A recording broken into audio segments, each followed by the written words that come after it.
இப்போ அதிமுகவில் இருக்கக்கூடிய சட்டமன்ற உறுப்பினர்களை பூரா லீமா ரோஸ் காசை கொடுத்து கூட்டிகிட்டு போயிட்டே இருக்கு. அதிமுக அத்தனை பேரும் 25 கோடி ரூபாய் கிடைச்சா போதும்னு கிளம்பி போயிட்டே இருக்கான். இப்போ அந்த ஆட்கள் பூரா எங்கே போகிறான்? தாவேக்கா பக்கம் போகிறான். தாவேக்காவை தூக்கி பிடிப்பதற்கு ஆதவர்ஜனா மாமியார் லீமா ரோஸ் பல கோடிகளை வைத்து விளையாடுது. தாவேக்காவை தூக்கி நிறுத்துவதற்கு தான் அதிமுகவை சேர்ந்த அத்தனை பேரும் குதிரை பேரம். யார் நடத்தினது? விஜய் தான் நடத்தினார். டிடிவி எம்எல்ஏ தப்பி குனிஞ்சுட்டு தலை தெரியாம மறைஞ்சிட்டு யாரை பார்க்க போறாரு? விஜயை பார்க்க போனாரா? அவரு பணத்தை வாங்கிட்டு போய் ஒழிச்சுக்கிட்டார். பாஜக கேட்கறேன்டா, பாஜக கூட்டணியில் ஜெயிச்சுட்டு ஏன்டா தாவே கேட்கற? எம்எல்ஏ எனக்கே தெரியல, எங்கே தப்பிச்சு ஓடிட்டாருன்னு அந்த கட்சி தலைவர் சொல்றாரு.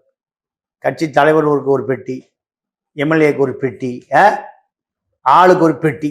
அப்போ இதை பாஜகக்காரன் போய் எங்க ஓடினான்னு தெரியல. டிடிவி சொல்றாரு, தேடி பிடிச்சி கொண்டு வந்து ஆளுநர் மாளிகையில குதிரை பேரம் நடந்தது உண்மை. இந்த குதிரை பேரத்துல எப்போ ஆரம்பிக்கும் போதே குதிரை பேரம், ஆரம்பிச்ச பிறகு கழுதை பேரம். இதாயா ஆச்சு?